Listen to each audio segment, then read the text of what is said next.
right, well, welcome, Ives. Welcome to the 21st Century Physio podcast. I'm really, really excited to have you on the podcast today. We go back a couple of years now. I think we first touched base when you came to one of our MAC courses, probably, best part of 2 years ago up in Sydney there.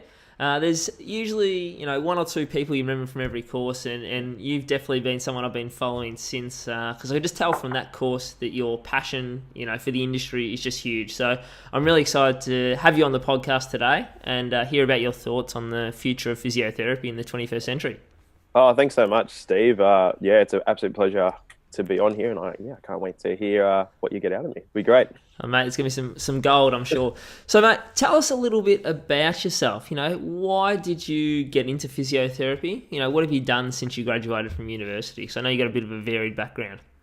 Yeah, absolutely. Well, firstly, I got into physio probably like a lot of other physios when I was about 13, 14. I was a cricketer who was playing in a few rep teams and working through the ranks, and I was just got injured. As a lot of people didn't spend a lot of time on a physio plinth, and spending time on a physio plinth, I was thinking to myself, I remember looking around saying, man, if I can't play cricket for Australia, it'd be pretty cool to be their physio. And then I think later on down the line, when I started thinking about it a bit more seriously, my grandfather actually got sick and was in a hospice, and I just remember how much care a lot of the physios were giving them during his end of life care. And I thought to myself, well, here's a career where I can actually compete like I do in elite sports, and also give back as well. So it was pretty much then I knew that's what I wanted to do, and I was very lucky that I pretty much knew what I wanted to do from a very young age, and quite fortunate things worked out.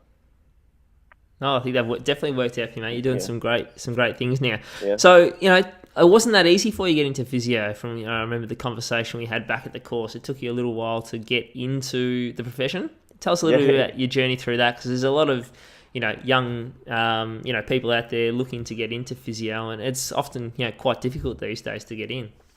Yeah, Stephen, it was quite difficult for me to get in, actually. I missed out 3 times on getting entry to the physiotherapy course on 3 separate occasions. So it took a lot of fighting, a lot of, focus, but we got there. I guess initially I missed out by 1 point after the HSC, which was a bit heartbreaking at the time.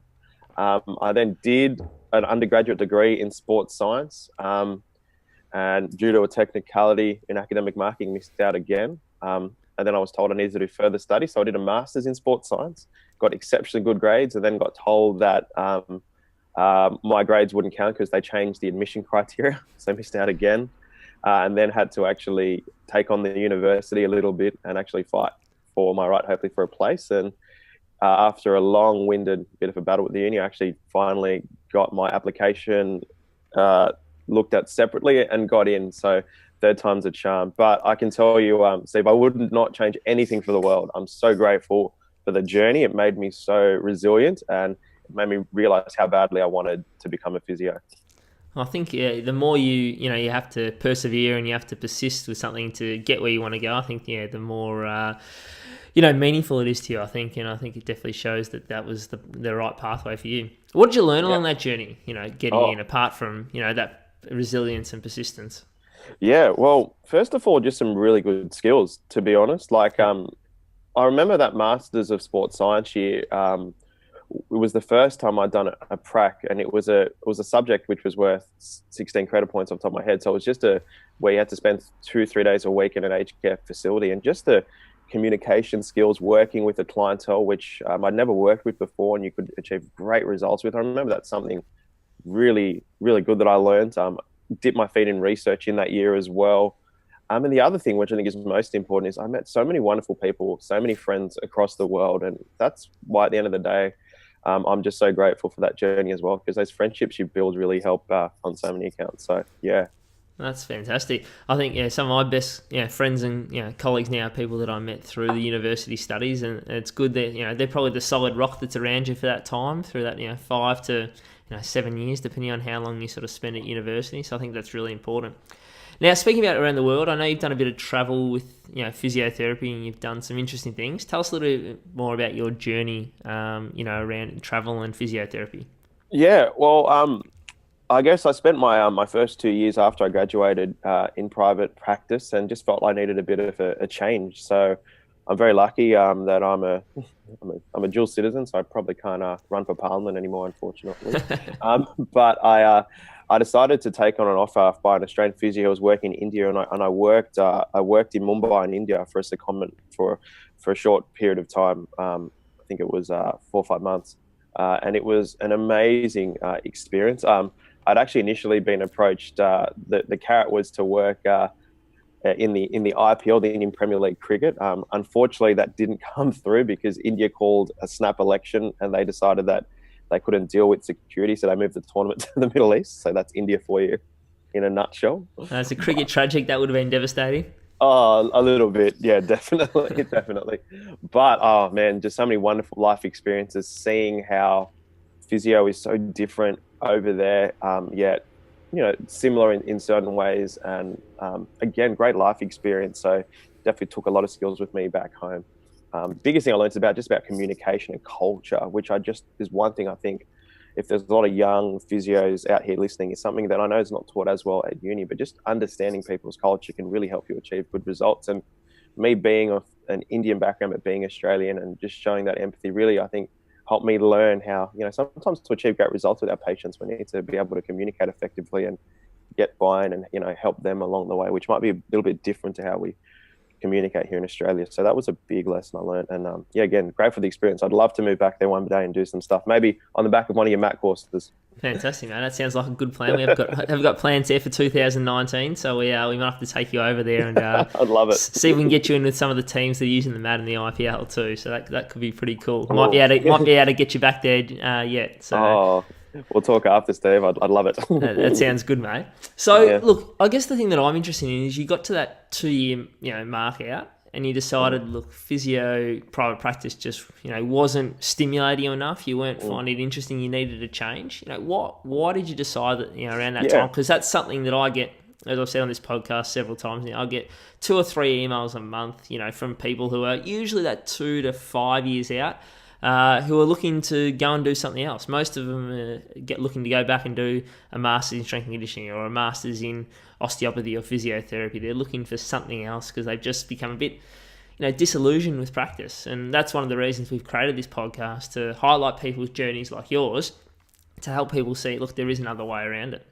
Yeah, I think that was another reason I was really passionate to share this story, because it is something so common out there. And I think if the more people hear us, a bit older physios, have gone through this journey, the more people can understand it's completely normal, and there's definitely things you can do about it. For me, I had studied so hard to get into physio. I'd worked my ass off, and after a couple of years, I just got, like you said, a bit bored. I think I was listening to Mick in one of your previous podcasts says if you work at a bank or if you work at some other industries, there's clear pathways that can help you go through the ranks. And with physio, it's difficult to see, a pathway as to where to go, and that was certainly the case for me. I was very lucky. I worked in a private practice that taught me a lot, and I'm very grateful for the start I got given there. But yeah, I just felt a bit stagnant and that I needed a change. And it's really common. I wanted to share a story with you about how one day I was just so disillusioned with physio that I was riding my motorbike on the way to work, and I put up to a set of traffic lights, and I saw some council workers on the road, and I thought to myself, man,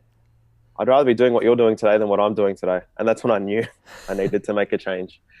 So I think that's what challenged me to go out of my comfort zone and to do something different. And I think I really challenge other people to do that, get in contact with people like yourself, like myself, talk it through. It's so common. And, there are definitely young physios out there who are challenging themselves to different things, and it's going to help you in the long run, for sure. Definitely. So talking about something different, I think the time that we met up a couple of years ago, you just started your own practice. Yeah. So 2 or 3 years out of university, decided to jump in the deep end and start your own thing.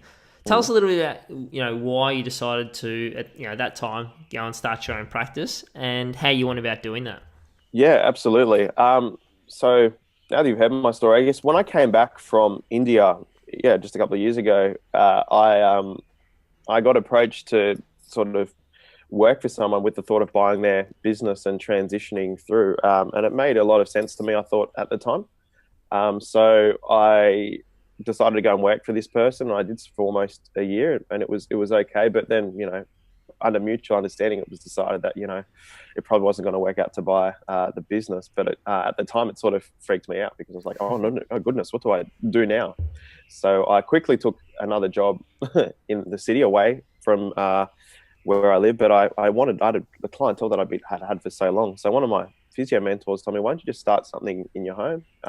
Start one day a week and maintain your client base. So that's what I did. I'm very lucky that at the back of my parents' place, we have a huge space, bit of a granny flat area, and I converted that to a bit of a home clinic and just took it from there. And one night a week's turned into 4 days now, and I've been able to practice. I think the most passionate things, I've been able to practice physio in a way that I really like and that really works well with me. So yeah, very grateful for that journey, and that's how it all started.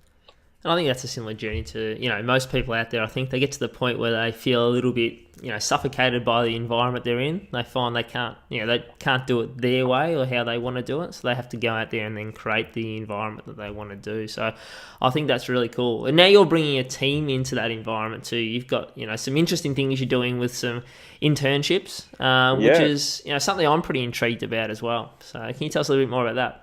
Yeah, and I think I just want to reflect on what you said, Steve. I think we're all individuals, and I think good leaders really try and encourage their staff to bring out their own flavour to it. If we just pigeonhole people into saying this is the only way to do things, I think it's not right, and it's very challenging. And that's what this is one of the reasons I thought I really wanted to promote physio in a way that I like. So so what I've always at heart been a teacher and an educator. I love doing it. I've taken students on placements when I was in my sports physio fields. And like I said, I must give credit to my big physio mentor, a guy called Nick Stepkovich, who showed me his ways of how he utilizes students in his clinic. And it was fantastic. Here I saw a way in which I could teach, as well as trying to give people real good value in their sessions as well, because I think when you have a little bit of extra help, you can actually give people more. And that's how it all started, really. The internship model is very unique. We don't take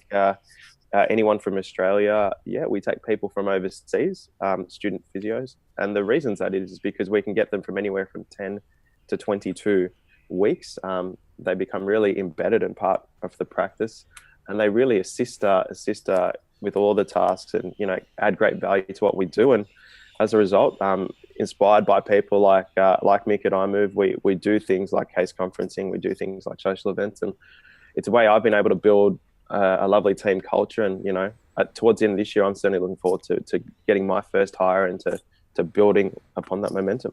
Yeah. So whereabouts do you get these interns from around the world? Yeah. So I have a big school that I take from the European School of Physio in Amsterdam.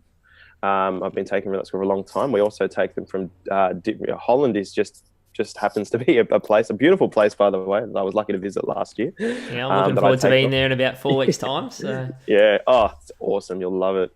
And now just recently starting to spread our wings from the United States as well, and all over Europe, really. But basically through my mentor, I've made contacts with schools, and it's just built and grown. And I'm very lucky now that, I pretty much have a waiting list of students wanting to internship with me at different times of the year.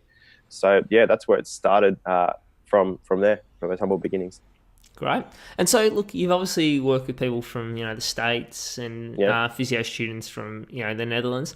Yeah. What do you find the difference is between those students coming through and some of the students you see? Because you're working at one of the universities in Sydney as well. Yeah, I mean, I've just been lucky. I've just recently been appointed an associate lecturer at the University of Technology, Sydney. So I'm actually in the university system as well. But yeah, there is definitely a lot of differences around. I think first and foremost, a lot of the international programs, have internships rather than 5-week placements. So what it means is that I usually take students towards the end of their study. So they've had a few internships under their belt, and I find as a result, their communication, their talking skills are really, really fantastic. And it's no fault of the Australian students, but a lot of people actually, have gone through the system, don't have much experience. And so it takes a bit of time and practice to develop those skills. So that's, I think, one big thing that I've noticed between taking students from all around the globe. And I think that's the big thing, actually. Secondly, just, different programs focus on different things. So it's always nice. I think another, if there's any prospective business owners out there thinking about taking interns, I think one of the most humbling things is when another intern's done an internship with some guru overseas, and you can just take that information and implement it in your practice. And I think that's really cool as well.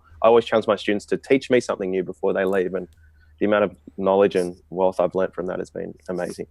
That's awesome, mate. So you're saying look, the graduates over in the Netherlands do placements, 10 to 22 weeks in length, not just your typical 5 weeks that you get through the Australian university system. Yeah, and I think that's amazing, because that's where you get a lot of it. I don't know how practical it would be to do something like that here, but yeah, absolutely. The schools I take from anywhere from 10 to 22, yeah. Yeah. So look, having a background in osteopathy, we did... I probably would have seen 300 patients at least before I graduated, compared to going through physiotherapy with my colleagues, as we've spoken about on the podcast before. I think I might have seen 10 patients if I was lucky in a musculoskeletal setting through there. So there's a big difference, in the training between osteopathy and physiotherapy in Australia and the amount of experience you get. And it sounds like Australia's been left behind a little bit in regards to the access to patients as well. Oh, Steve, I couldn't agree with you more. And again, it's why if any student ever wants to get in touch with me and see opportunities, I'll never say no. I'll always try and find a way, because I think that's a big shortcoming of the program. It's you just nailed it in a nutshell. 10 versus 300.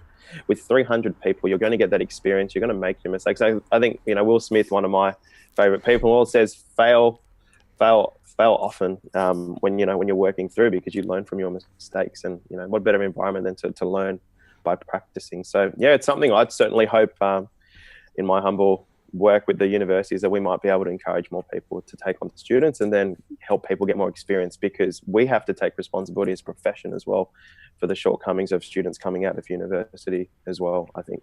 Yeah. And what are some of those areas you find those shortcomings in with students going through the university? Absolutely. And like I said, I'm not here to bash the universities, because I'm employed by one. If anyone you want a job on Monday, yep. I want to be able to work on Monday. But first and foremost, absolutely that, and I'm very lucky. I work 1 day a week with a couple of osteos as well, who actually, I think you might have done some work with Chris Jones and Peter Green, and they've both worked in the system, and have told me a lot of the systems they have there. But prac experience is first and foremost one of the shortcomings that I think we as a profession can help with. To have 1 5-week musculoskeletal placement when the vast majority of people are actually ending up in private practice due to the nature of allocation, hospital physio work, I just think is not practical enough. And I think we need to do that. I think there's different programs doing different things, by the way. I know Macquarie Uni have a sports physio placement, erg physio placement. I think that's fantastic. But yeah, I think that's a big shortcoming. We need to, in my opinion, we need to get more hands-on experience while we're at uni. I think that's just going to help a lot. And yeah, that's the other thing, just being more practical, more hands-on. I think it's tricky, but I'm sure there's going to be ways we'll be able to do it going forward. Yeah, I guess when you're talking about hands-on, you're talking about just hands-on in managing patients, not just the hands-on skills, required for physiotherapy. Absolutely, Stephen. Communication is key. We have some vision statements for our clinic, and that's one of my core pillars. I've been very lucky. I've been doing some business coaching with a group called Clinic Mastery, and it's taught me a lot about the patient journey. And to achieve good results for your patients, you need to actually build rapport and communicate. And some of the most rewarding things we've seen in here is being able to build good rapport and then achieve great outcomes with our patients through that rapport. So hopefully, if we can teach people some of those skills back in the university level, I think that would really help. But I think we're on the right track. We're getting there. No, that's great, mate. So in Clinic Mastery, just to give you insights a couple of weeks ahead, we'll have Jack O'Brien joining us from Clinic Mastery on the podcast too. So that's something to look forward to. I'm sure he'll drop some massive knowledge bombs. He certainly will. Now, I guess going back to communication we talked about, the hands-on skills you mentioned are really important. It takes me back to one of the experiences we had recently with one of our new graduates who didn't know where the infraspinatus muscle was. Just could not identify it. It was lucky to know if it was a shoulder muscle. I hope they're not listening to the podcast. But there's definitely some gaps in the university knowledge, taking, some really, smart, really great people, but just leaving them short of those practical skills that they actually need to go and then apply to your patients. So I think that's pretty important. So Absolutely. You mentioned there's some, big mistakes that you've sort of made over your career. What are some of the big ones that you've sort of noticed? Uh, which you've sort of learnt from? yeah, absolutely. Look, we'll talk about some takeaways later, but I've been so lucky. I've spent 10 years now working in the sports physio field, 3 years as an in my undergrad, from when I was at uni all the way through now. So Yep. I've spent a lot of time in the sports field, and I feel through those experiences, I've just seen so many cases, and definitely when I look back and reflect, management of certain conditions, I probably haven't done to the best. I remember a story which I'll never forget, and you learn from mistakes. I remember a story where when I think I was my first year out and I was doing weekend sports physio work, and someone came up to me and said he had a bit of forearm pain, and I had, as you know, Stephen, just 5 different people wanting me, and this guy saying I'm a bit sore, and I did a quick assessment, and I'm like, okay, I don't think there's anything too wrong. If symptoms persist, please go on. And he ended up having a break in his scaphoid. He didn't even tell me he had pain there, but I didn't have a thorough assessment of it, and if I had listened, I would have heard that he had a mechanism of falling on the outstretched hand, and I wouldn't have missed it. So uh,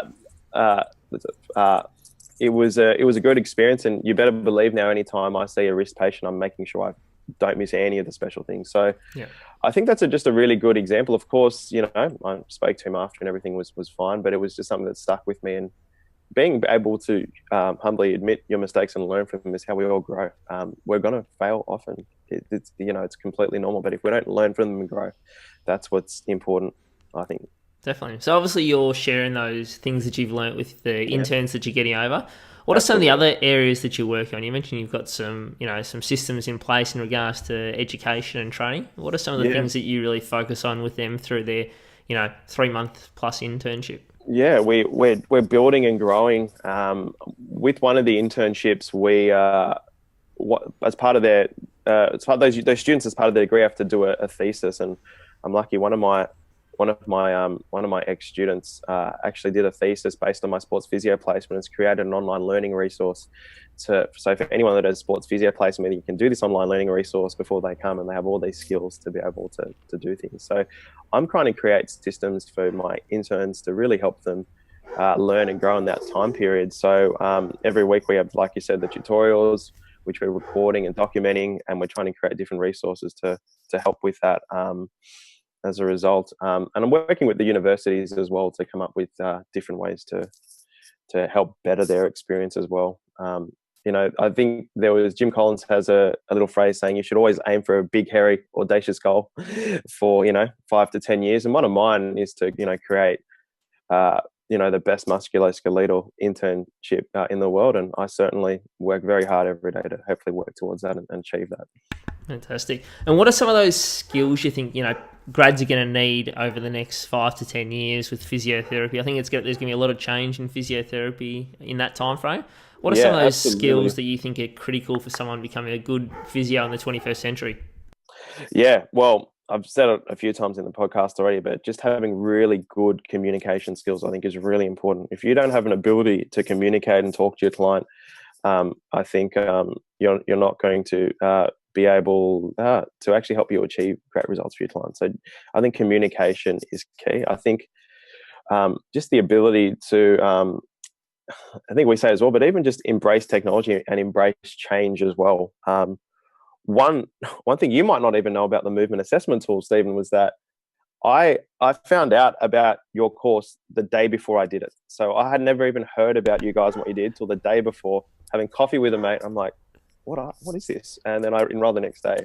I remember getting that email and that call. Just can I please come? Can I please come? Yeah. It's sold out. Sorry, mate. Yeah. Please, I'll do anything. I'll come. Yeah. So I think that was one of the things I noticed. Your passion for just being really quick to adapt to new things.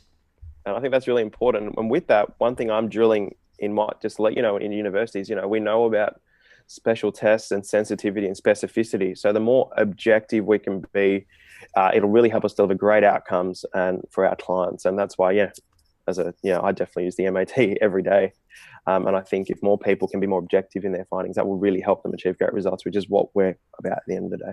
Definitely. No, it fits my biases pretty nicely there. So we talked about some of the skills you're going to need in the 21st century. What are some of the bits of software and technology that you think you can use, to help Yeah, people bring their practice into the 21st century? Because that's something that, I'm big on, being an yeah, early adopter on some of this technology, as you said, to get better outcomes for our patients. What do you use? yeah, absolutely. Yeah, I have a little TV with Apple TV, of course, like a lot of people in here, and I Yeah. just think it's great for objective measures. Huddle is just an app that I couldn't do without. I know a lot of people use it, and just to explain for those who don't have Huddle, it's just a lovely app where you can record movements, you can draw angles, you can show people some good pictures of how they're doing things, and you can then relay it into a big screen and actually talk them through it. So Huddle's an app I just couldn't do And a good without. way to, gather more Yeah, objective data as well, as we talk about, in the MAT courses. absolutely, absolutely. And another thing, just for prospective physio students and new grads out there, particularly, I'm sure you've heard of a group called the Physio Tutors. Yep. They're two wonderful individuals who actually went to one of the big school that I take from in Amsterdam called the European School of Physio. Yeah. So they have a lot of common contacts with a lot of the students I've had, but they have a wonderful resource around looking at assessment and diagnosis. And it's in the day of YouTube, where you can YouTube anything, I think it's a good referral to look at, just to see a bit of a standard around how to do certain things. So that's something I certainly couldn't do without, and I referred a lot of my students to as well. Yeah, no, I definitely think it's a great resource. Something that I've definitely looked at in great depth and find some really useful, simple, quick videos that aren't too time consuming, and the things that you can apply. The best videos that you can watch are the things that you can apply and integrate into your practice the very next day. So I think that's a really good tip as well. Can I just say a third, which is an obvious one, but the movement assessment tool has been amazing for me, and of course this is your podcast, Stephen. But I really highly recommend, recommend it to people. And as what we've been able to do is just get data and then utilize that to achieve good outcomes. So that's another way we embrace technology, embrace the different bits of, even the software out there. And I can't wait for the updates for you guys, which will come out as well. Oh, that's cool. And we should have a new app in your hands next week as well, Ives. So something you can, hopefully help you use that data again to get better outcomes. And with the app itself, we'll talk more about that on a podcast episode shortly. But that'll allow you then to hopefully help more people reach their goals and get back to 100%, and increase their adherence to your treatment and to your training rehabilitation program. So that's something I'm really excited about and passionate about, because I think as we talk about in the course, physiotherapists often take patients a certain way along that spectrum from that pain or dysfunction is the word. We don't often take them back to that level of performance that they need to do, just even for their needs, wants, and goals for their daily life. Yeah, definitely. So this has been a great podcast. Really excited to hear about this mentorship. It's given me some ideas for our practice to start to, potentially integrate. Right. What are some of the big take-home points you can think to take away from this podcast to help bring themselves into the 21st century? Yeah, absolutely, Stephen. So I've said it along the way, but I don't mind saying it again. Communication is key, guys. Yeah. Please embrace that. Look at ways in which you can communicate your patient. I think that you'll achieve great outcomes. I think as well, be holistic.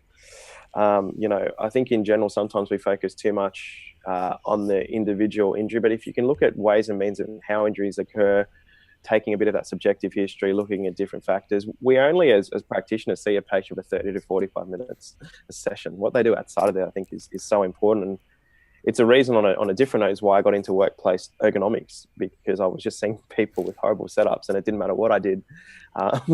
If they go back and sit for 12 hours a day in a horrible sitting situation, it wouldn't help. And finally, I think just be objective, really be objective, and look at, focus more on goal setting rather than pain. I think you'll achieve great outcomes. Great. And as I said, fits my bias very nicely, Ives. So Thank you very much for joining the 21st Century Physio podcast. It's been great to have you on. Some really great tips about how you can bring your practice into the 21st century, and some strategy that you can use when you're running, some internships. And hopefully it's something we might see more of coming out of the universities here in Australia too. Yeah, no, that's great, Stephen, and thank you for having me on. And of course, if anyone wants to get in touch with me about things I do, I'd be only too happy to talk to them. Fantastic. Well, maybe they can jump onto the 21st Century Physio group on Facebook and ask their questions in there, and you can hopefully jump in there and answer some of those for them too. Great. All right. Thank you, Stephen. It's been an absolute pleasure. All right. Thanks, Ives. Ciao.